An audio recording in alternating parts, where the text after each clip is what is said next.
오늘 꼭 챙겨야 할 보험 뉴스 7가지를 핵심만 짚어드립니다.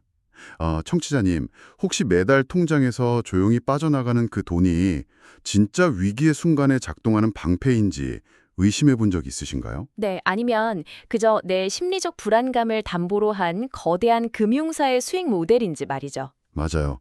오늘 저희가 책상 위에 쌓인 복잡한 금융 데이터랑 최신 시장 동향 자료들을 싹 다 해체해서 이 주제로 심층 분석을 해보려고 합니다. 네네, 당장 청취자님의 지갑을 방어하고 가계 구조를 바꿀 수 있는 핵심적인 인사이트만 속도감 있게 파헤쳐 보겠습니다. 좋습니다.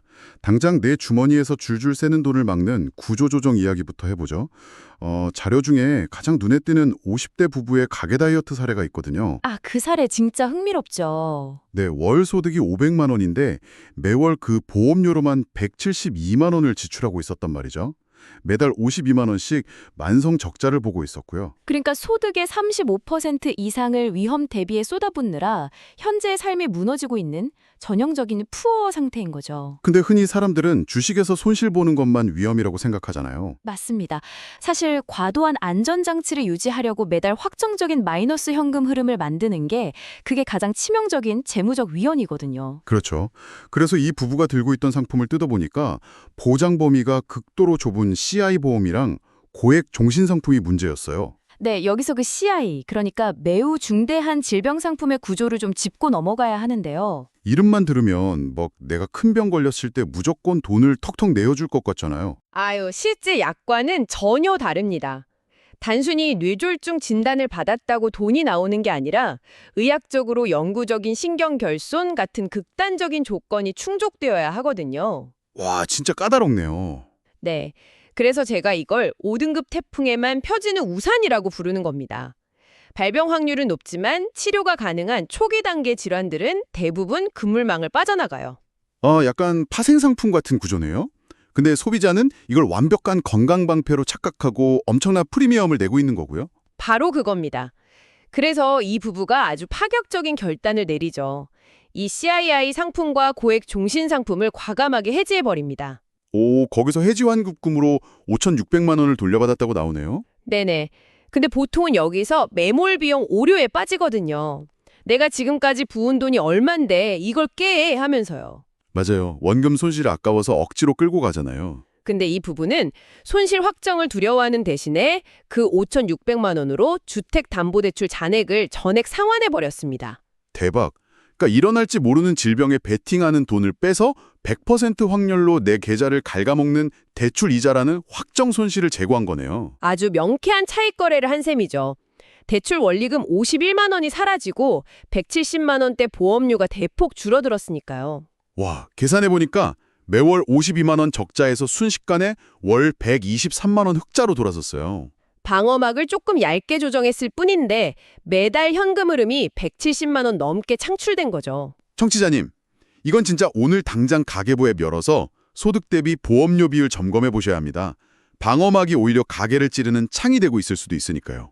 자, 그럼 불필요한 비용을 걷어냈으니까 이번엔 내가 돈을 내지 않고도 숨어있는 혜택을 찾아내는 쪽으로 넘어가 볼까요? 오, 좋아요. 봄 되면서 야외 활동 늘어나는데 지자체 무료 자전거 보험 이야기가 있더라고요. 네, 지자체들이 세금으로 포괄 계약을 맺어서 주민들을 자동 가입시켜 두는 건데 정작 당사자들은 사기가 가입된 줄 모르는 경우가 태반입니다. 진짜 아이러니하네요.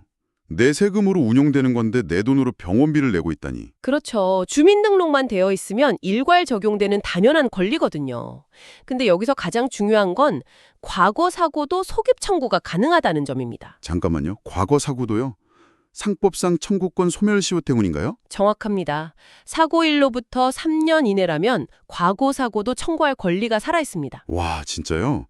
그럼 2년 전에 한강에서 자전거 타다 넘어져서 다쳤던 것도 지금 진단서 떼면 돈을 준다는 거잖아요? 네, 뼈가 부러지거나 입원했던 기록 등 요건만 맞으면 다 가능합니다. 청취자님, 최근 3년 안에 자전거 타다 다치신 적 있으면 지금 바로 구청 홈페이지 검색해 보세요. 몰라서 못 받는 보상금이 숨어 있을 수 있습니다. 그리고 야외 활동하니까 특약 하나 더 짚고 넘어가야죠. 일상생활 배상 책임 특약입니다. 아, 이름 참 길죠. 일상생활 배상 책임. 저는 이게 진짜 개인 간 분쟁 비용을 막아주는 마법의 버튼이라고 생각하거든요. 맞습니다. 쉽게 말해서 내가 실수로 남의 스마트폰을 깨거나 타인을 다치게 했을 때 물어줘야 하는 돈을 금융사가 대신 떠안아주는 메커니즘이죠. 애들 키우는 집에서는 막 친구 집 TV 액정 깨거나 할 때 진짜 유용하잖아요. 네네. 근데 이게 단독 상품으로는 잘 안 팔고 대부분 화재나 실손 상품에 아주 작은 글씨로 끼워져 있습니다. 아니, 왜 보험사들은 이렇게 좋은 걸 전면에 안 내세우는 걸까요? 선회율 때문이죠. 워낙 청구가 잦다 보니 팔수록 적자가 나기 쉬운 구조거든요. 아, 그래서 대대적으로 마케팅을 안 하는군요. 그러니까 청취자님이 직접 증권 뒤져서 이 특약이 있는지 찾아내셔야 합니다. 맞습니다. 자, 그럼 기존 상품 정리하고 무료 혜택까지 챙겼으니까 이제 새롭게 쏟아지는 신상품 트렌드를 좀 볼까요? 네, 과거에는 소비자가 다치거나 병에 걸려야만 돈을 주는 약간 제로섬 게임이었잖아요. 그렇죠. 근데 최근에 배타적 사용권, 그러니까 독점 판매권을 획득하는 상품들 보면 공식이 완전히 뒤집혔습니다. 건강하면 돌려준다는 쪽으로요. 오, ABL 생명은 건강 환급형 상품으로 특약 보험료를 100% 돌려주고요. 흥국화재는 가입 기간 동안 안 쓴 보장 한도를 사망 시 얹어서 돌려주는 식이죠. 근데 회사 입장에선 당장 돌려주면 손해 아닌가요? 거시적인 통계로 보면 윈윈입니다. 고객이 건강관리 잘해서 중증 질환에 안 걸리는 게 장기적인 지급 리스크를 획기적으로 낮춰주니까요. 아, 하긴 그 윈윈의 결정판이 신한라이프의 톤틴 연금 모델이더라고요. 이거 이름 되게 생소한데 무슨 열대 과일 같기도 하고요. 정확히 뭔가요? 톤티는 마치 서바이벌 게임 같은 겁니다. 가입자들의 돈을 모아두고 오래 생존하는 사람일수록 더 많은 보너스를 가져가는 구조죠. 와, 17세기 유럽에서 전쟁 자금 조달하려고 만든 그 방식 맞죠? 네, 맞습니다. 핵심은 장수 리스크의 분산이에요. 일찍 사망한 사람의 재원이 오래 살아남은 생존자들에게 사망률 차액이라는 보너스로 얹어지는 메커니즘이죠. 대박! 결국 오래 살아남을수록 파이가 기하급수적으로 커지니까 기를 쓰고 운동하게 되겠네요. 그렇죠. 단순히 아플 때를 대비하는 소극적 방어막을 넘어서 건강관리 잘한 나에게 주는 포상금으로 개념이 180도 바뀌고 있는 겁니다. 정치자님, 앞으로 가입하실 때는 다치면 얼마 주나요? 묻지 마시고 내가 끝까지 건강하면 어떤 혜택을 돌려주나요를 반드시 확인하셔야겠습니다. 자, 방금처럼 무거운 베팅이 있는가 하면 반대로 모든 것을 잘게 쪼개는 미니 조각 보험의 폭발적인 성장도 눈여겨봐야 합니다. 아, 2030 세대 중심으로 1,000원 안팎의 돈으로 짧게 보장받는 그거요? 네네. 삼성생명의 골프 스윙 중 늑골 골절상해, 롯데선보의 초저가 미니암, 매트라이프의 소방관 전용 상품 등이 대표적이죠. 비유하자면 뷔페 가서 비싼 돈 내고 다 먹는 게 아니라 회전 초밥집 가서 딱 내가 먹고 싶은 연어 초밥 한 접시만 1,000원 내고 골라 먹는 거네요. 아주 정확한 비유입니다. 과거에는 1,000원짜리 팔려고 설계사가 움직이면 행정비용이 수만 원 들었는데 이젠 달라졌거든요. API 연동이나 디지털 플랫폼 덕분인가요? 맞습니다. 디지털 플랫폼 덕분에 유통비용이 사실상 제로가 되면서 특정 시간, 특정 위험만 극도로 저렴하게 해체할 수 있게 된 거죠. 근데 전문가님, 연어 초밥 한 접시 먹었다고 영양 상태가 완벽해지는 건 아니잖아요. 한 달에 몇천 원 내고 미니암 상품 가입했다고 안심해버리면 곤란할 텐데요. 완벽한 지적입니다. 리스크 관리의 기본 원칙을 잊으면 안 되죠. 금융으로 방어해야 할 가장 핵심은 한 번 터지면 가게가 파산하는 꼬리 위험입니다. 그러니까 이 조각 상품들은 보장 기간이 매우 짧고 한도가 낮으니까 메인 요리를 돕는 비타민 정도로만 써야 한다는 말씀이시죠? 네, 절대 메인 방패가 될 순 없습니다. 주말 골프나 등산 같은 짧은 이벤트가 있을 때 비싼 장기 상품 대신 스마트하게 활용하는 용도죠. 청취자님, 주요 암이나 노후 대비용으로는 이 조각 상품을 절대 맹신하시면 안 됩니다. 자, 그럼 이제 가입 절차 말고 진짜 사고가 났을 때 보험금 타내는 과정은 얼마나 변했는지 볼까요? 네, 가장 치열한 접점이죠.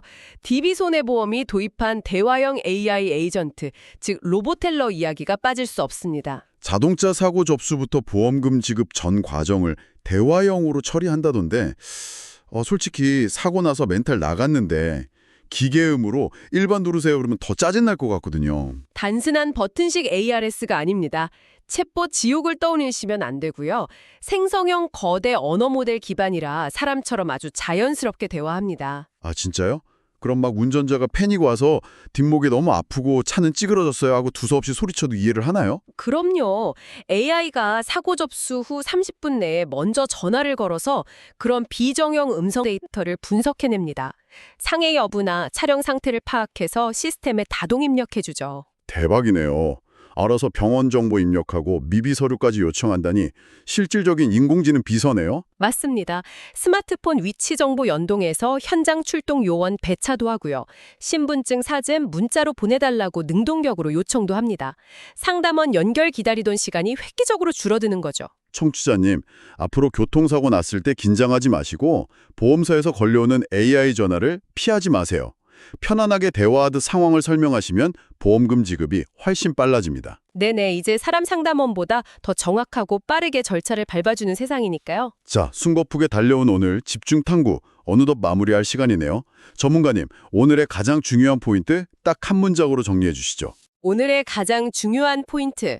보험은 막연한 두려움으로 유지하는 고정 비용이 아니라 내 삶의 변화에 맞춰 끊임없이 다듬고 똑똑하게 빼먹어야 하는 살아있는 금융 자산입니다. 맞습니다. 청취자님, 방송이 끝나는 즉시 스마트폰으로 자동이체 내역을 한번 열어보세요.